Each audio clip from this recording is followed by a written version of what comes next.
ሰላም እየተወደዳችሁና የተከበራችሁ የቻናላችን ቤተሰቦች እንደምን አላችሁ? ሰሞኑን በእሁድን በኢቢኤስ ጋዜጠኛዋ ናፍቆት ትዕግስቱ አንድ ሃይማኖታዊ ስህተት ሰርታ ነበር። ይህ ስህተትም ለመልሳ ይቅርታ መጠየቋን አስታውቃለች። እስኪ ምንድን ነበር ስህተቱ የሚለውን ሙሉውን ተከታትለን እንመለሳለን። እስከ ፕሮግራሙ ፍጻሜ ከኛ ጋር ይቆዩ። የገና በዓል የኢየሱስ ክርስቶስ የልደት በዓል ነው። ኢየሱስ ክርስቶስ አምላክ ሆኖ ሳለ በኃጢአተኛ የሰው ገላ ውስጥ አርፎ የሰው ልጅ ሊያድን ሰው ሆኖ የተወለደበት በዓል።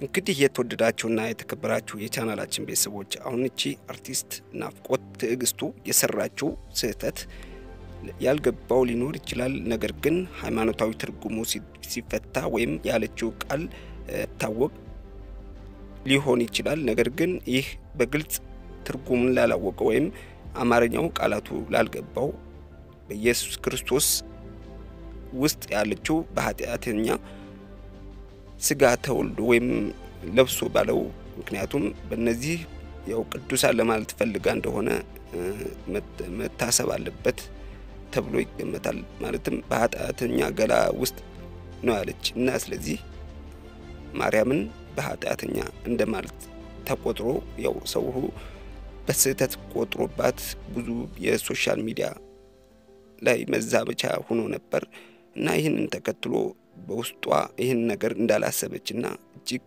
እንዳላሰበችው እንዳላስተዋለችው የቃላት ግድፈት እንጂ በውስጧ በሆዷ አስባ እንዳልተናገረችም ተናግራለች። ይህንንም ተከትሎ አንዳንድ መገናኛ ብዙሃን ነገሩን እያስተባበሉ ይገኛሉ። ሆኖም እሷም አዲስ በኢቢኤስ ይቅርታ ጠይቃለች። ይቅርታውም ይህንን ጉዳይ በአንድ የሃይማኖት አባት ስር ትልቅ ይቅርታ ጠይቃለች። እሱንም ደግሞ ተከታትለን እንመለስ እስኪ። እንግዲህ ያው የቃላት ግድፈቱ ያመጣው ስህተት ነው ብዬ መናገር ነው የምችለው።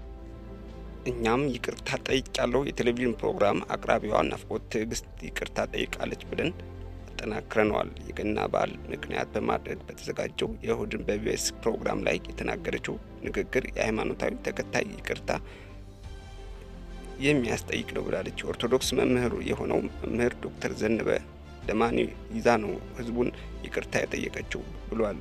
የነገረውን የንግግር ግድፈት እንጂ ሆን ብሎ አይደለም በማለት በእንባ ታጅባ ነው ይቅርታ የጠየቀች።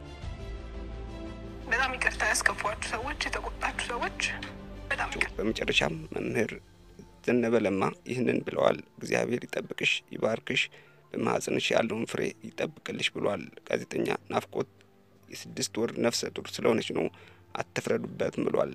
የተወደዳችሁና የተከበራችሁ የቻናላችን ቤተሰቦች ለዛሬ ያዘጋጀንላችሁ አጭር ዘገባ ይህንን መስል ነበር።